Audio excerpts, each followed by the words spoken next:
Você crê que um dia tudo irá findar? Quantos creem? Você está preparado para deixar este mundo aí? Então vamos adorar ao Senhor. Glórias a Deus.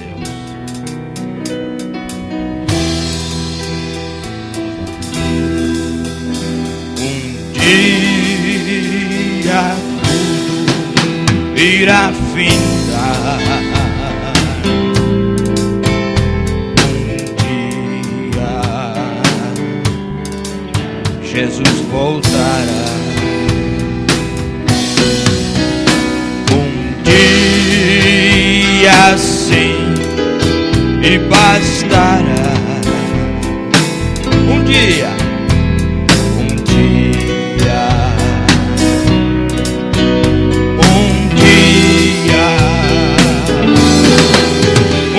Eu vou subir ao céu, deixar este torrão ao léu. Não quero saber de ficar, um dia eu voarei. De asas não precisarei, foguete ou disco voador, apenas eu atenderei o bendito Senhor.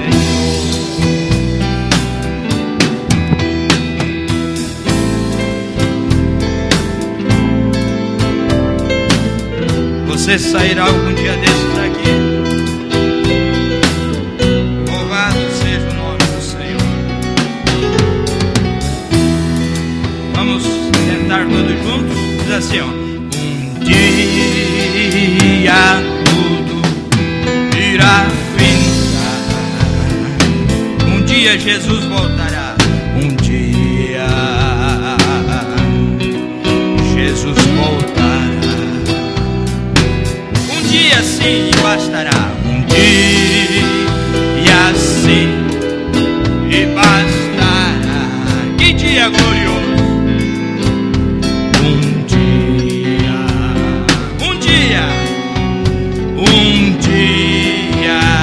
Eu vou subir ao céu, um dia eu vou subir ao céu, deixar este torrão ao léu. Não quero saber de ficar, um dia eu voarei. De asas não precisarei, foguete ou disco voador, apenas eu atenderei o bendito Senhor. A força que atrai a mim é forte, não vacilarei. Ouvindo eu Jesus chamar, responderei.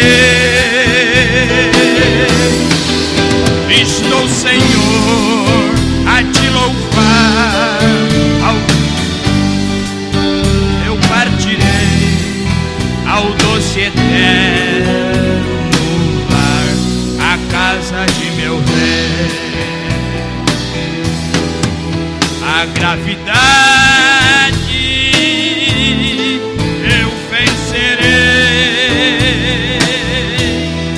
de face a face eu verei a Jeová. Você vai ver? Um dia tudo irá findar. Aleluia.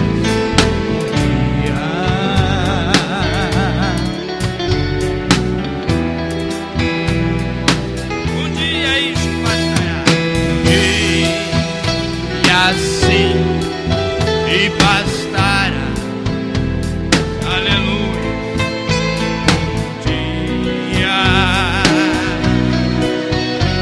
Um dia, todos juntos. Um dia eu vou subir ao céu, deixar este torrão ao léu.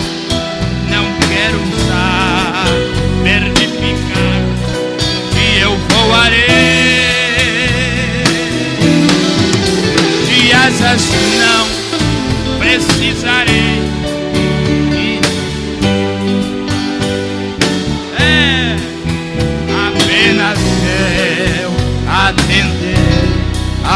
Em Jesus' name. Amém. Um dia desse.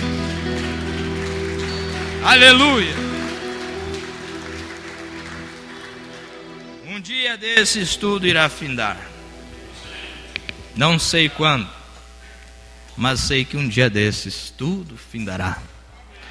E nós encontraremos com o nosso amado, não é? Vamos nos pôr em pé, enquanto você acha em sua Bíblia, Apocalipse capítulo 3, versículo 14. Quero agradecer a Deus por ter nos dado esse privilégio de estar aqui. Pastor Osvaldo, por ter nos confiado de falar algo nesta noite. E a vocês também por terem vindo. É muito bom podermos estar em boa companhia, não é? Vamos ler Apocalipse 3, versículo 14. Ao anjo da igreja que está em Laodiceia, escreve isto, diz o Amém, a testemunha fiel e verdadeira, o princípio da criação de Deus. Eu sei as tuas obras, que nem és frio e nem és quente. Oxalá foras frio ou quente. Assim, porque és morno e não és frio nem quente, vomitar-te-ei da minha boca. Como dizes, rico sou e estou enriquecido e de nada tenho falta, e não sabes que és desgraçado, miserável, pobre, cego e nu. Aconselho-te que de mim compres um ouro provado no fogo, para que te enriqueças, e vestidos brancos para que te vistas, e não apareça a vergonha da tua nudez, e que unja os teus olhos com o colírio para que vejas. Eu repreendo e castigo todos quanto amo. Sê, pois, zeloso e arrepende-te. Eis que estou à porta e bato. Se alguém ouvir a minha voz e abrir a porta, entrarei em sua casa e com ele cearei, e ele comigo. E ao que vencer lhes concederei que se assente comigo no meu trono, assim como eu venci e me assentei com meu Pai no seu trono. Quem tem ouvidos, ouça o que o Espírito diz às igrejas. Oramos. Senhor Jesus Cristo, é a tua palavra, Pai, e nós te agradecemos por este posto, por este dever, porque sabemos que o Senhor não chamaria ninguém a ponto de que o Senhor não capacitasse, Pai. E nós estamos aqui confiantes em Ti, a ponto de saber que o Senhor é o que capacita, o Senhor é o que fala, o Senhor é o que interpreta a sua palavra. Nada podemos sem Ti, Pai, mas sabemos que tudo podemos no Senhor, porque o Senhor é a nossa fortaleza. E nós oramos que o Senhor fale conosco através da sua santa e bendita palavra, no nome de Jesus Cristo. Amém. Podeis assentar-nos. Glórias a Deus. Vamos falar alguma coisinha sobre há uma advertência. E se há uma advertência, há um desejo de mudança. Quer dizer que se Deus chamou as igrejas, o povo, a uma advertência, porque Ele tem desejo de salvar o povo do que há de vir. E o que há de vir não é bom, vocês bem sabem. A tribulação, o inferno e tantas outras coisas não caberia a nós viver, porque nós sabemos qual é o requisito e o que espera de nós, o que espera por nós, melhor dizendo, não é? Você nunca comeria um prato de, vamos dizer, apenas de abóbora, sabendo que um pouquinho mais adiante você teria um banquete para você, não é? Você não trocaria, né, irmão Vantuir, um banquete, né, por um prato de abóboras, ou vamos dizer, por um prato de lentilhas, como trocou Esaú, a sua primogenitura. E Esaú estava tão perto da primogenitura quanto nós estamos da eternidade. Por isso temos que cuidar para não entregar este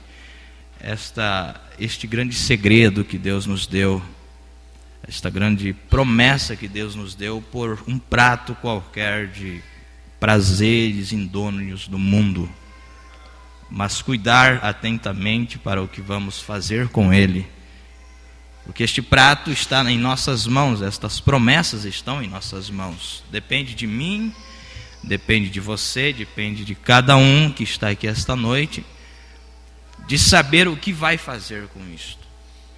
Por isso você vem aqui para aprender e saber como fazer, como lidar com estas grandíssimas e benignas promessas de Deus. E é muito interessante que você saiba como fazer.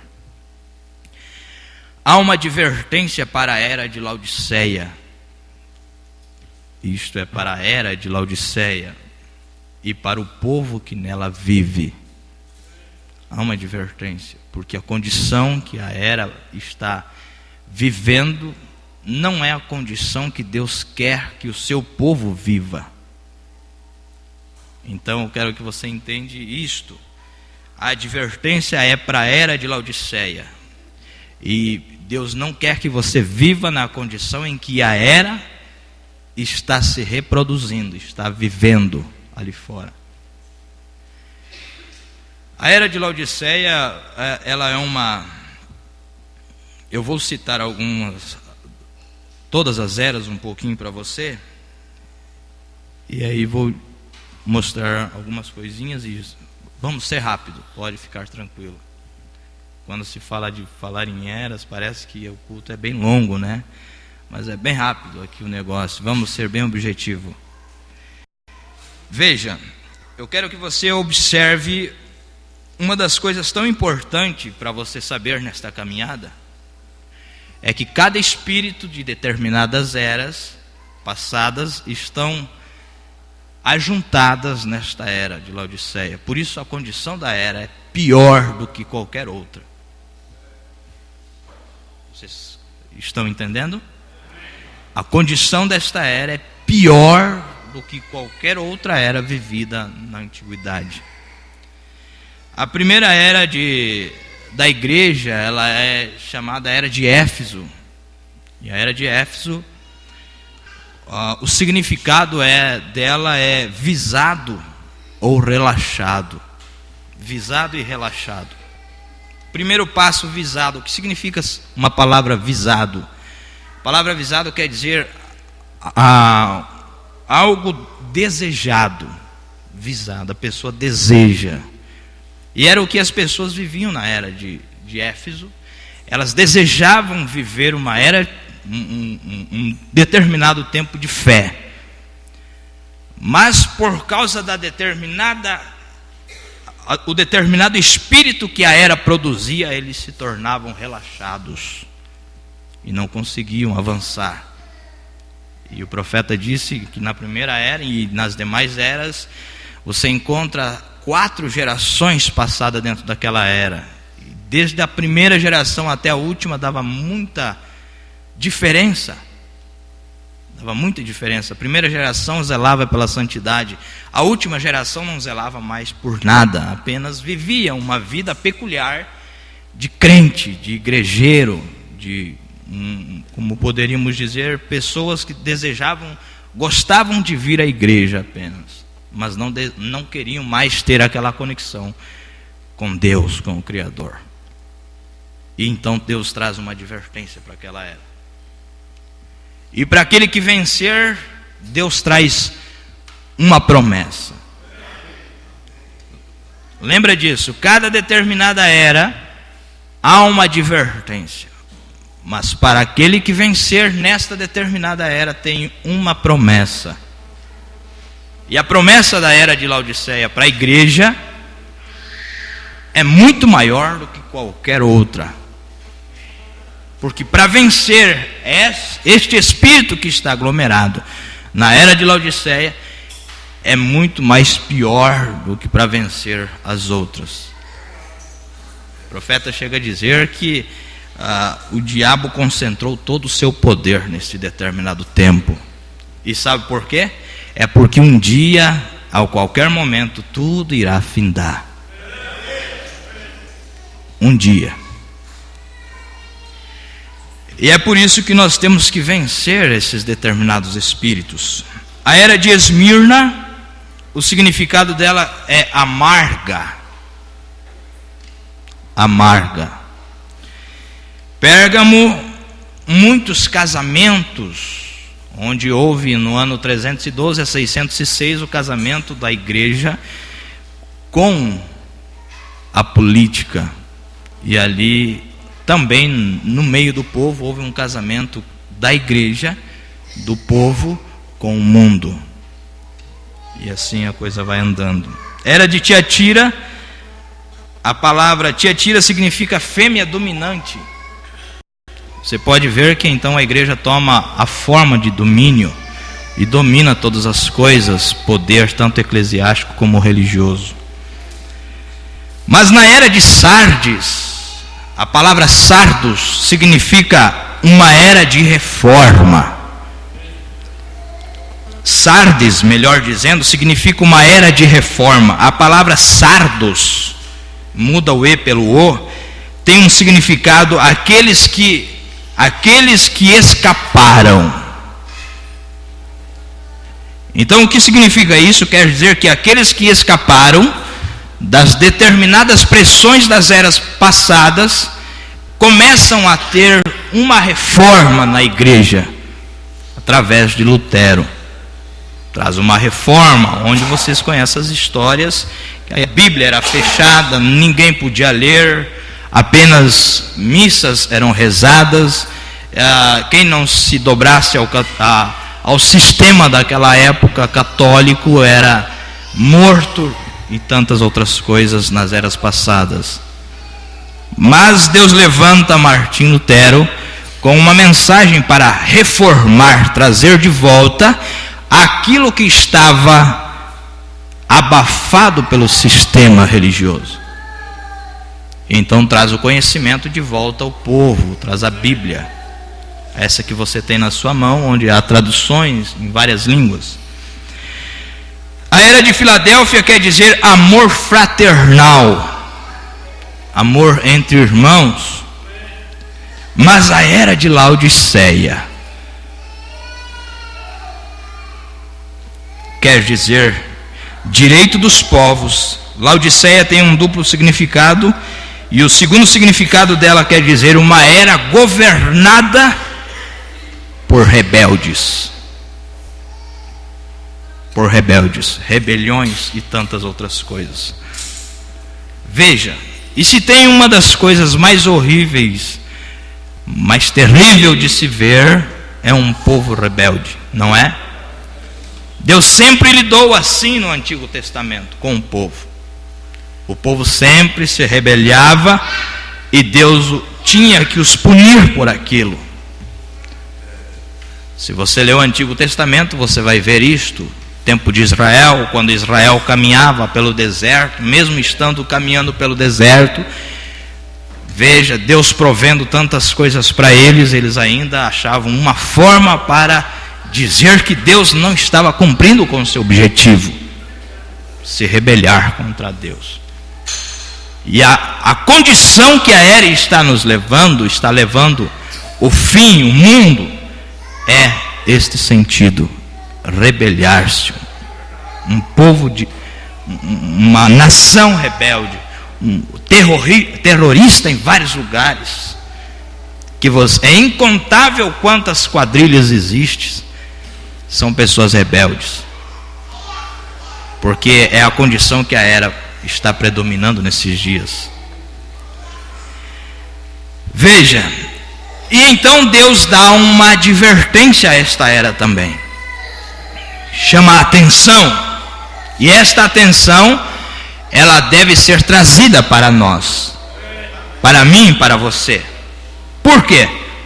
Para que nós não caiamos na mesma condição em que a era em que o mundo está vivendo hoje. Você vai ver amanhã depois, veja. Você pode olhar que até mesmo em rebeliões, em protestos contra governo e tantas outras coisas, existem milhares de coisas acontecendo por este país afora. Isto são pessoas que estão se rebelando contra a nação.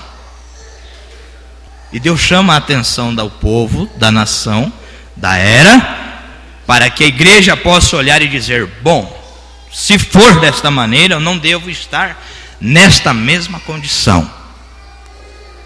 Vamos ler de volta. A condição da era de Laodiceia está nesta condição: eu sei das tuas obras, Deus conhece, que és frio e nem quente. Oxalá foras frio ou quente.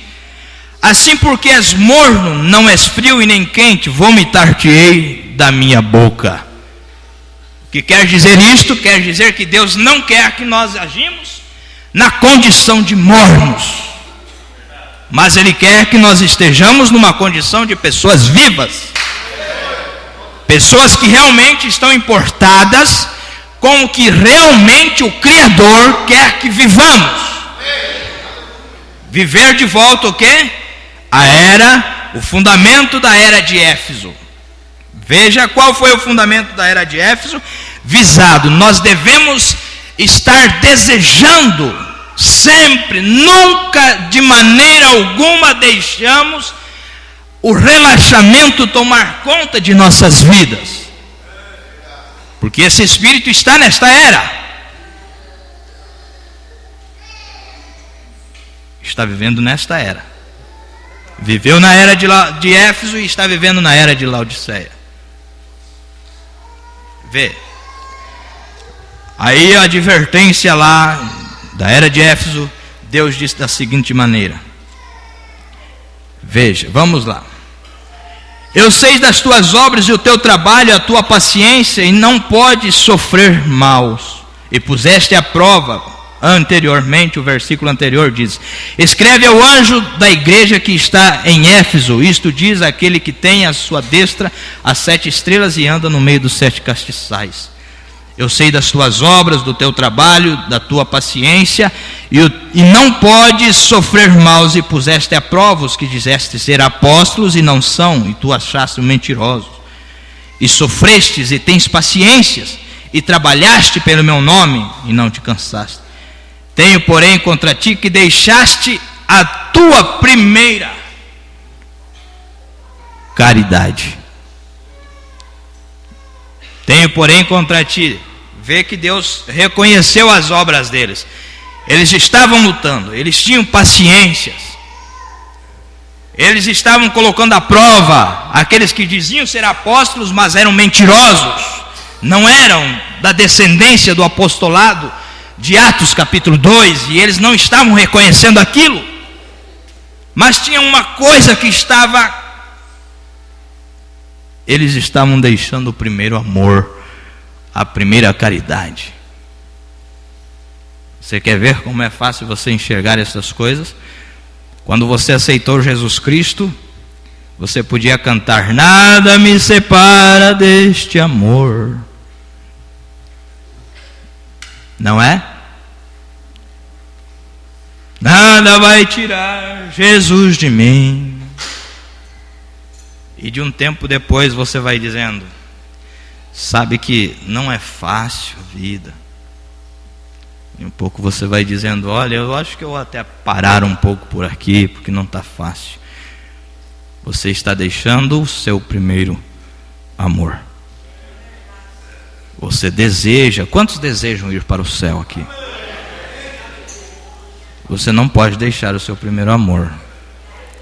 Quer dizer, se nós desejamos ir ao céu, nós somos visados. Desejamos obter aquilo. Desejamos ter o Espírito Santo. Mas em hipótese nenhuma nós devemos deixá-lo, porque nunca foi o Deus deixando o homem, sempre foi o homem deixando Deus para trás. Nunca foi Deus deixando o homem, de maneira nenhuma, em hipótese alguma, Deus abandonou você, seus filhos, de maneira nenhuma. Foi sempre o homem que tentou abandonar Deus. E você precisa voltar a este primeiro amor, a esta base de fé. Nada ia te separar do amor de Deus. Nada iria tirar você de Jesus. Mas o primeiro problema que veio na sua vida, você afastou-se dele. Você está vendo? E vamos um pouquinho aqui, ó. Veja, versículo 22 do capítulo 3 diz assim: quem tem ouvidos ouça o que o Espírito diz às igrejas. Naquela determinada época, estava falando a determinado tempo. Naquela determinada época, estava falando ao seu determinado tempo, ao tempo que viria, o Espírito Santo iria trabalhar nesse determinado tempo, e ele estava dando ao seu anúncio aquele determinado tempo. Mas hoje, quem tem ouvidos ouça o que o Espírito diz às igrejas. Hoje é para você. Hoje não é mais o tempo da era de Laodiceia. Hoje é tratar com um indivíduo pessoal. Antes Deus chamou a advertência uma era. E a mesma Bíblia está advertindo hoje igrejas. Que igrejas? Você, eu e você. Paulo fala aos Romanos capítulo 6: não sabeis vós que vós sois templos? O que significa isso? Quer dizer que você é igreja santa e agradável a Deus. Você crê que você é uma igreja de Deus? Pois bem, então esta advertência é para mim e para você. Esta advertência não cabe apenas à era, mas é para mim e para você. Há uma advertência, há um dedo de Deus chamando você de volta à sua base, para que você possa adquirir aquilo que Deus desde o princípio quis que você adquirisse.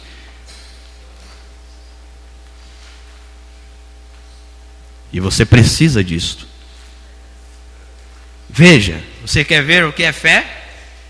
O profeta explica isto: fé.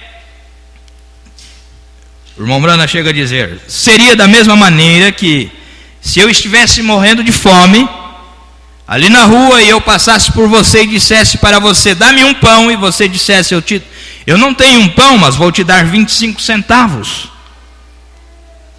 O profeta diz: aquilo é fé. Você potencialmente tem o seu pão na sua mão, e você precisa voltar a este parâmetro de acreditar nesta base, para acreditar de volta em Deus por completo, irmão. Deus nunca, vamos um pouquinho adiante, Deus nunca, de maneira alguma, observe isto, Deus nunca, de maneira alguma, disse para você que você precisava fazer algo para Ele te dar algo. Nunca. Ele apenas pediu para que você confiasse nele. Veja, até mesmo esta advertência, Deus nunca disse para você: agora você tem que fazer isso. Deus só chama a advertência nossa e dá a promessa para aquele que vencer. Você sabe por quê? Porque Jesus Cristo, o próprio Deus, desceu em carne humana na terra há mais de 2000 anos atrás e disse: sem mim nada podereis fazer. É uma advertência, mas esta advertência não cabe a você obedecê-la. Cabe a Deus entrar em você e fazer de você uma obediência total a Ele. Porque se você tentar obedecer, você vai falhar. Porque somos desta maneira. João, primeira carta a João, capítulo 1. No final do capítulo 1, João diz: se nós disser que não erramos, nós estamos em um grande problema com Deus, porque fazemos da palavra dele mentirosa. Então nós erramos, nós falhamos, e nós nunca conseguiríamos vencer em hipótese nenhuma isto. Vê? Mas Paulo fala em Gálatas: tudo posso naquele que me fortalece.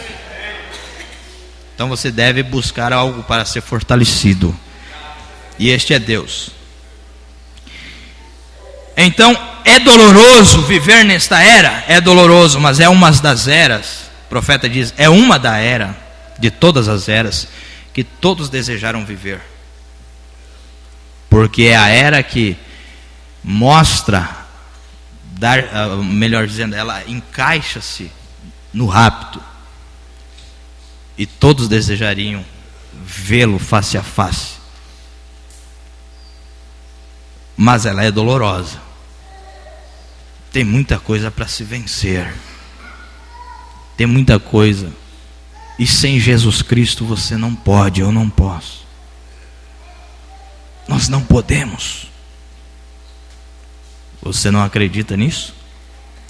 Vou dizer mais: sem Jesus Cristo você não estaria aí. Você acredita nisso? Vou dizer mais, sabe por quê? Porque o mundo oferece coisas melhores do que você vir aqui e ouvir um sermão, ouvir algo acerca da sua vida e dizer que você tem que mudar para encontrar com Ele naquele dia. Tem coisas melhores, aparentemente, visivelmente, porque Sansão, nos dias em que ele vivia, ele viu coisas melhores do que ele fazia para Deus. Quando ele andou em má companhia. Mensagem: para onde foi tua força, Sansão? Parágrafo 11. Não vamos tirar a razão do mundo, porque o espírito de Satanás está realmente trabalhando em força. Vamos dizer, mais do que quadruplicadas nos dias em que vivemos. São 6 espíritos, 7 espíritos aglomerados em uma só determinada era.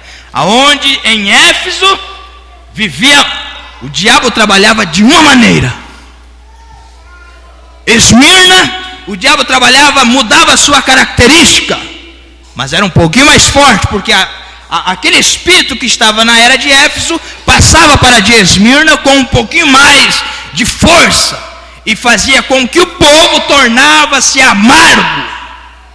Era ruim de lidar com o povo.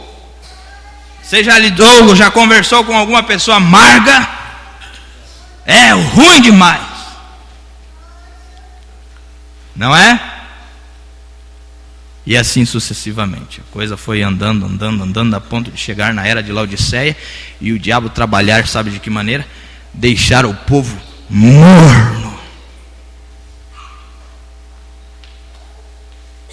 Sabe por quê? Porque o diabo sabe que se deixar o povo morno,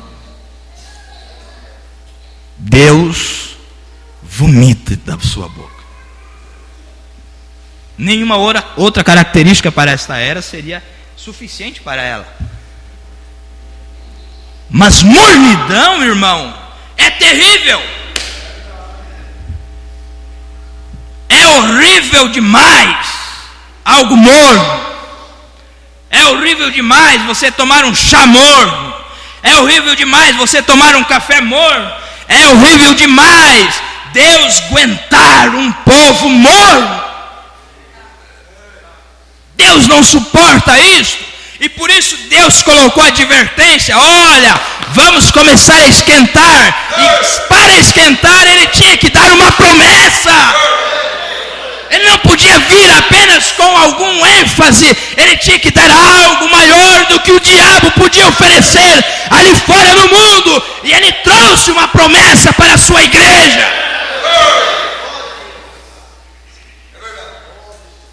Trouxe, tinha que ser maior. Você sabe que a corrida do diabo e de Deus sempre foi uma corrida competitiva. O diabo sempre quis competir com Deus. Não que Deus quisesse competir com ele, o diabo queria competir com Deus. Deus tem, Deus faz, é o diabo que quer mostrar a coisa melhor. E você pode ver que desde o princípio o diabo sempre quis mostrar a coisa melhor do que Deus. Gênesis capítulo 3, quando Adão e Eva estavam na maior alegria, ele chegou e mostrou que podia dar sabedoria para Eva. Aí a coisa fechou demais. Aí a coisa ficou muito horrível demais. Por quê? Porque o diabo tentou produzir uma coisa, adiantar, dizer que ele podia gerar no ventre antes do que Deus. O diabo quis mostrar isto quando ele gerou em Eva. Ele quis mostrar, mas Deus, com sua longanimidade, depois de 4.000 anos, lá aquela pequena Maria, aquela pequena Virgem Maria que estava lá buscando água naquele poço, Deus veio e disse: agora está na minha hora de gerar. Lá foi a vez do diabo. Ele fez o quê? Pegou a criação de Deus e perverteu o que Deus já tinha feito. Você sabe o que é? Agora, na longanimidade de Deus, na paciência de Deus, Deus disse: agora eu vou pegar um ventre virgem e vou colocar a minha semente sem nenhum tipo de relação, e vou mostrar para o diabo com quem que ele está lidando. Deus sempre fez a coisa melhor em sua longanimidade, no que a pressa que o diabo sempre teve.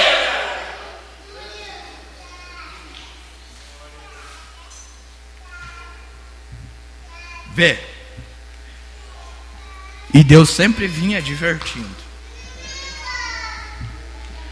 Sempre advertindo. Em todo o povo. Vocês tiraram o relógio lá da frente? Tiraram o relógio de lá? Barbaridade. Não, mas eu vou dar um jeito aqui. Aqui a gente tem que brigar com o tempo, né? Depois que a gente sobe aqui, tem que... É duas guerras, né? É uma contra o tempo e outra contra o diabo, que nós vamos batalhando, né? Vamos lá. Então o diabo sempre quis ser mais esperto. E ele, sendo esperto, ele trabalhava. Deus trabalhava, ele trabalhava em cima daquilo. Aí Deus vem prometendo: uma virgem conceberá e dará à luz a um filho. O diabo não entendeu aquilo. E agora, como é que ele vai fazer? Eu quero saber como é que ele vai fazer isso aí. Você acha que é fácil para o diabo? Não foi fácil, não.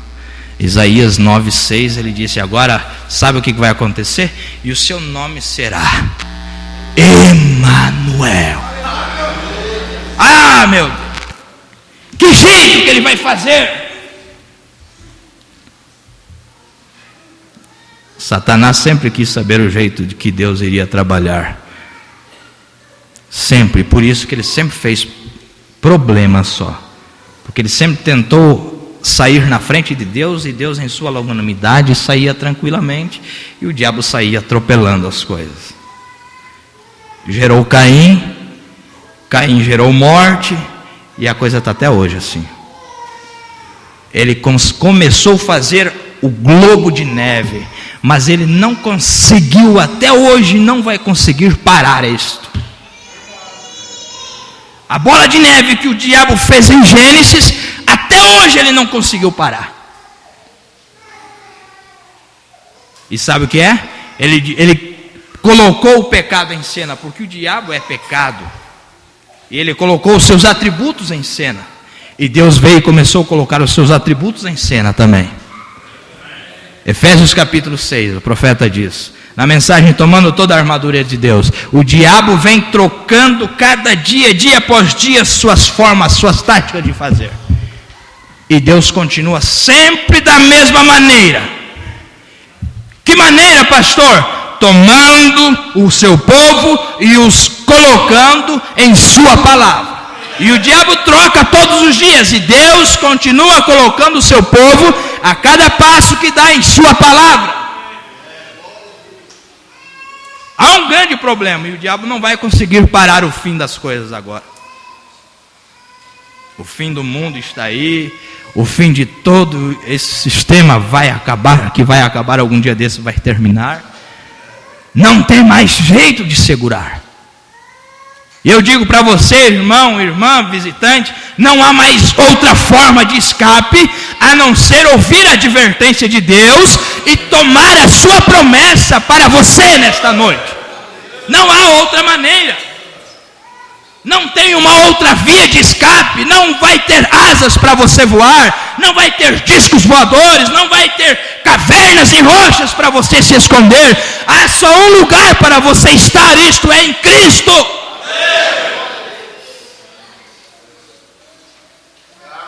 O mundo não te oferece, em hipótese nenhuma, segurança.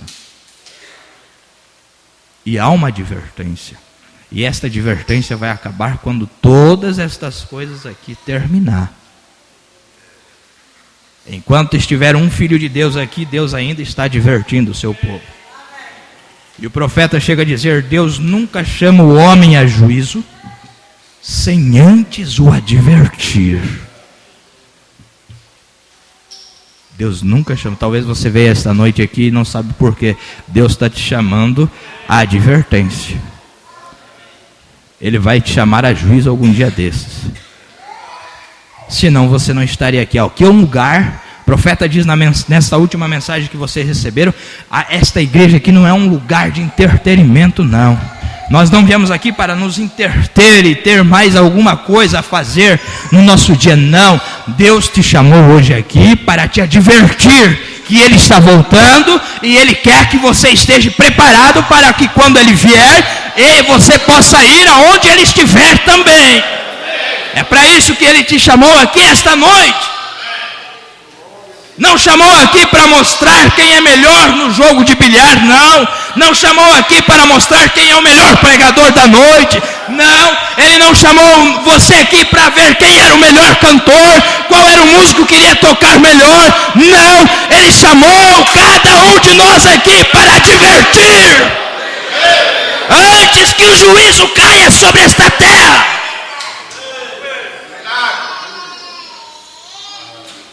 Deus tem uma advertência a fazer ao seu povo. Deus tem uma promessa a entregar ao seu povo. E não tem o porquê de você trocar essa promessa por um prato de lentilhas ou um prato desejável do mundo. Ele é mais bonito. Talvez ir à boate seria melhor do que vir aqui. Talvez ir na praça seria melhor do que vir aqui. Visivelmente, aos olhos humanos, vou dizer para você, o mundo está com toda a razão. Seria muito melhor estar talvez bebendo do que vir aqui, mas vou dizer para você, o único lugar que oferece vida eterna é aqui. Qualquer deste lugar aparentemente pode ser melhor, mas o único que pode te dar vida eterna é aí sentado onde você está nesta noite. Não é no bar, não é na praça, não é em bailes, não. É aqui o lugar para você encontrar Deus e Deus encontrar você. É o melhor lugar. Nós não estamos disputando lugar melhor aqui, não. Não, irmãos. Nós viemos aqui para ouvir nosso Deus falar conosco.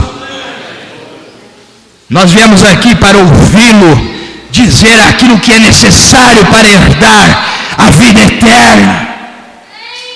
Nós estamos aqui na mesma condição que estava Nicodemos, em um tempo escuro e terrível de ver, tardio.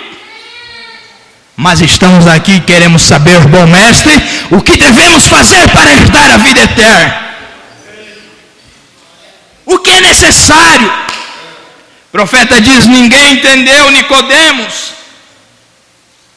Todo mundo disse que ele estava ali e ele estava, não sabia de nada. Não, ele estava mostrando que o tempo era escuro e que a religião não dava, e que o sistema lá fora não dá vida eterna.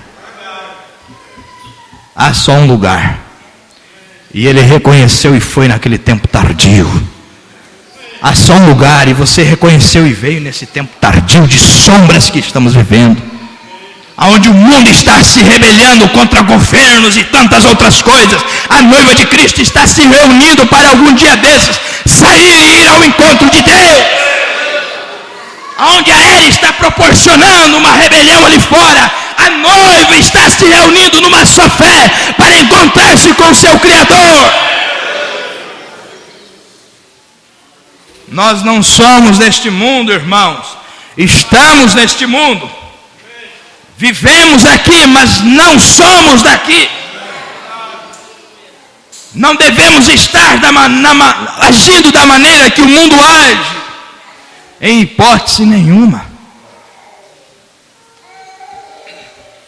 Nunca, em determinado tempo algum, Deus aceitou o povo mesclado com o mundo. Mundo, desde o princípio foi mundo. E o que eu digo para você, a questão de mundo é o sistema, o pecado que está nele. Sempre foi, desde que Adão e Eva caiu, sempre permaneceu a mesma coisa, nunca mudou. E o diabo sempre achou que iria ganhar de Deus, e Deus começou a levantar os seus filhos também. Levanta Caim, Deus levanta Abel. Caim mata Abel, Deus levanta Sete e dá ao segmento a geração. E assim sucessivamente. O diabo achou que tinha vencido Jesus Cristo no Calvário, mas ele não pensou em sua mente hipócrita e vazia que aquele Cristo que havia morrido havia de ressuscitar, e com ele, Romanos capítulo 6, um povo ressurgiria. Muito apressado.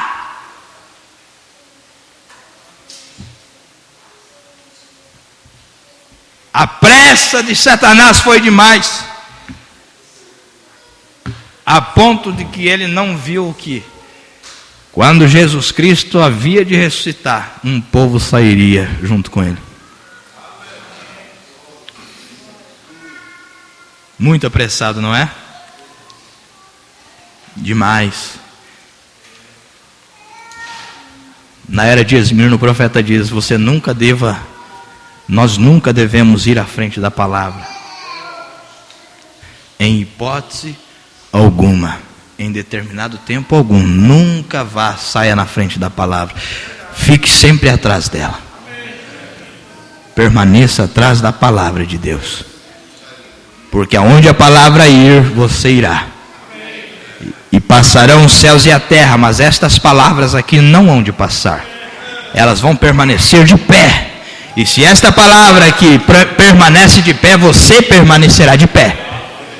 Agora, se você sair em determinado tempo fora, você terá problema. E grandes problemas. Não são poucos, não. Quando a Eva saiu de trás da palavra, produziu morte, e até hoje as pessoas morrem por ela ter saído um pouquinho, 1 milímetro fora da palavra. Até hoje as pessoas morrem, porque Deus disse: no dia em que dela comer, morrerá. E até hoje elas permanecem, nós permanecemos indo à sepultura. Mas, se Eva permanecesse atrás da palavra, se a igreja de Deus permanecer atrás da palavra, irmão e irmã, a Bíblia diz nas seguintes palavras, que o salário do pecado é a morte.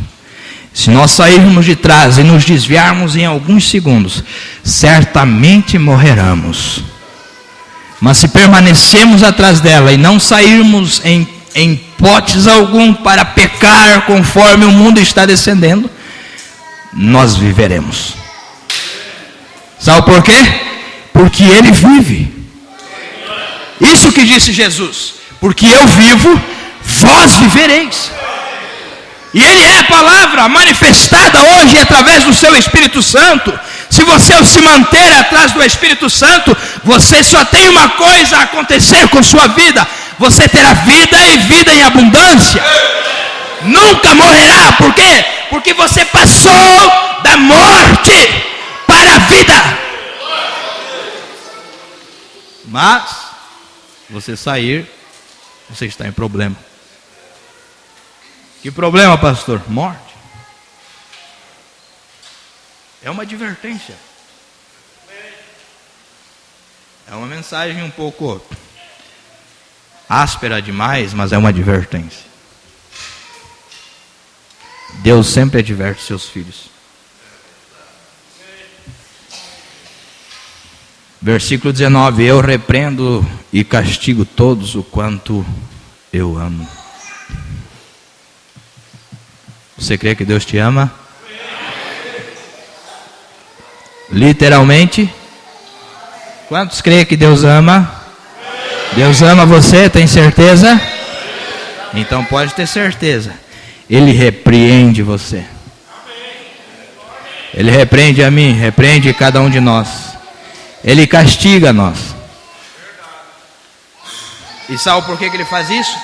É porque nós, em algumas vezes, queremos flertar com o mundo. Em algum momento nós achamos aquilo que o mundo produz ali fora bonito demais. Você sabe, eu vou dizer uma coisa para você: você achar o que o mundo, o que o diabo faz com seus súditos ali fora bonito, sabe o que você está fazendo? Você está passando a mão na cabeça de um tigre que está tentando ser leão, disse Pedro, bramindo como leão. E a Bíblia diz que o profeta diz que ele está com a coluna dele quebrada, e ele está bravo. E você começar a flertar com o mundo, você está passando a mão na cabeça daquele bicho. Imagine, vamos dizer, um tigre que está tentando ser leão. Pedro disse que ele está bramindo como leão, está tentando, achando ver quem ele possa tragar. O profeta diz que ele está com a coluna quebrada, porque Jesus Cristo fez isso no Calvário. Imagine a cena, pastor Oswaldo. E a gente ir lá tentar passar a mão para agradar. Você imaginou a cena?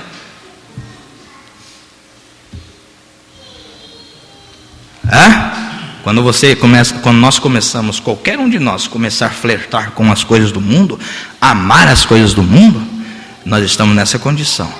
Quer dizer, imagine o seu filho, diga para o seu filho, depois de você dar um bom laço, não é para fazer isto, mas vamos supor, no seu cachorro feroz, diga para ele, agora vai lá e passe a mão na cabeça dele.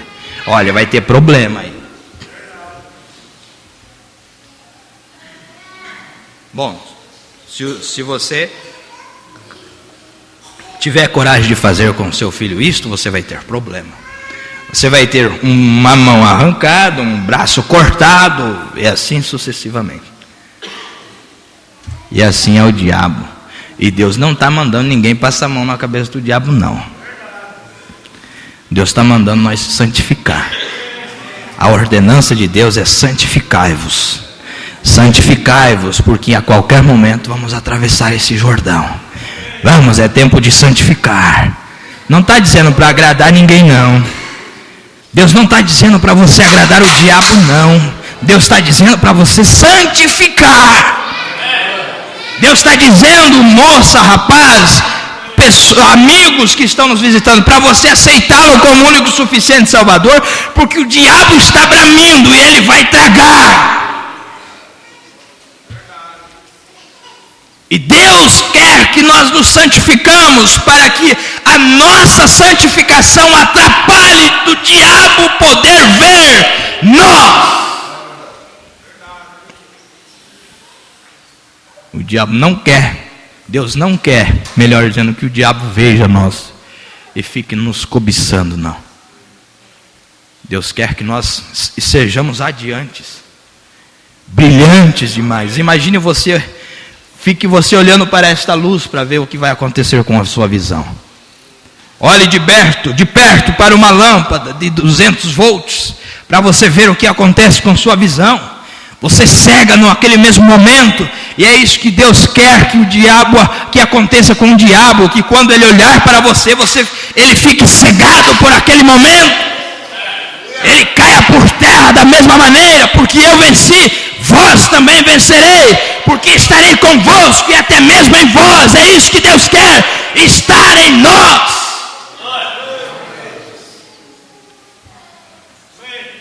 Há uma promessa, há uma advertência e há uma promessa. Versículo 21, vou encerrar. E ao que vencer, concederei que se assente comigo no meu trono. Você quer isso? Isso aí não é querer coisa impossível. É para vencedor, gente. E ao que vencer, vou ler de novo, lhe concederei que se assente comigo no meu trono. Isso é para vencedor. Isso não é para qualquer um, não. Não é para qualquer soldado que corta o dedo na lata de sardinha, como diz o profeta, e sai chorando. Ai, meu dedo, ai meu Deus, não suporto mais isso. Ai Senhor, e até quando isso? Até quando Jesus voltar, irmão, não te preocupe. Os problemas, as lutas, dificuldade, até quando Jesus voltar, irmão. Isso aí só vai acabar lá no céu. Deus te dá força para você vencer aqui, mas essas coisas vão acabar lá. Então, se você quer eliminar isso da sua vida, o melhor é você vencer.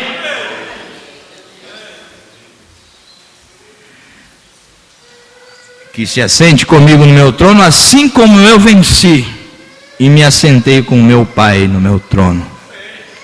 Quem tem ouvidos, ouça que o Espírito é singular, não é plural, não é espíritos. Porque Deus sempre trabalhou da mesma maneira, em todas as eras. Diferentes manifestações, mas da mesma maneira. Sempre foi o mesmo Espírito Santo. Você não vê o Espírito Santo trocando com ninguém, não.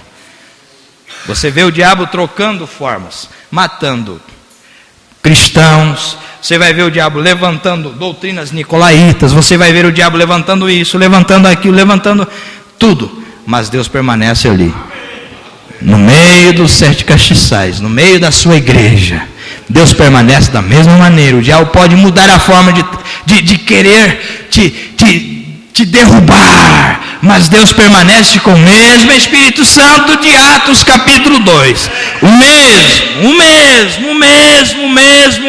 sempre, até o fim, consumação de todas as coisas, será o mesmo Espírito Santo trabalhando conosco, o mesmo, não muda. Se Ele prometeu, é o mesmo que vai descer e cumprir em sua vida. Não muda. É o mesmo Espírito Santo que você pode clamar a hora que você precisa. É o mesmo Deus que prometeu abrir as janelas dos céus em Malaquias capítulo 3, versículo 9 em diante. É o mesmo Deus que abre para você hoje. Não trocou outro Deus, porque Ele não cansa o braço de dizer: vou abrir para o meu filho, derrama suas bênçãos. Não, Ele não está cansado, não.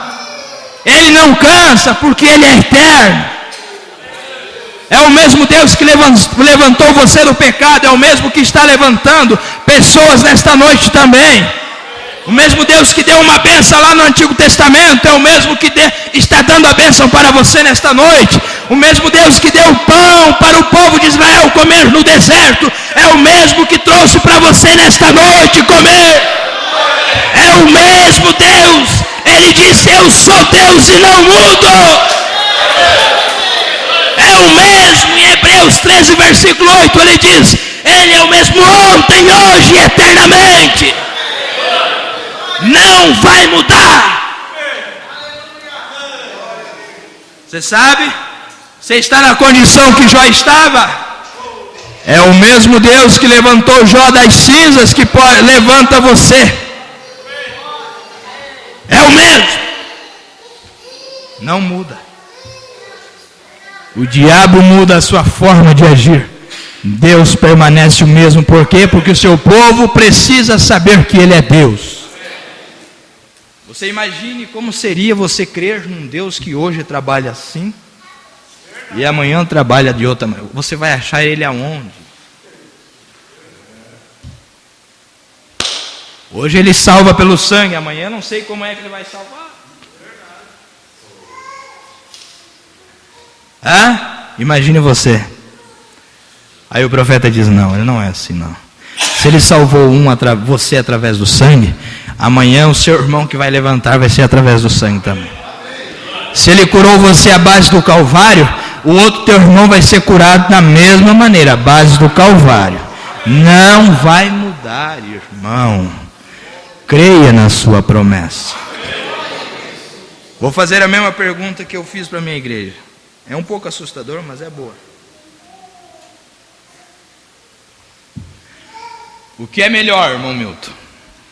Vencer e sentar com Ele no trono, ou perder e sentar com o diabo no fogo?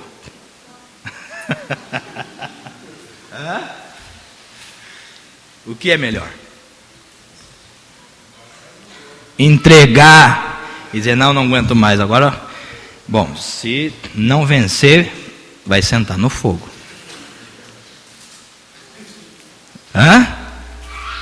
Não é verdade? Porque a Bíblia diz que se nós vencer, nós sentaremos com Ele no trono. E se não vencer, vamos sentar onde?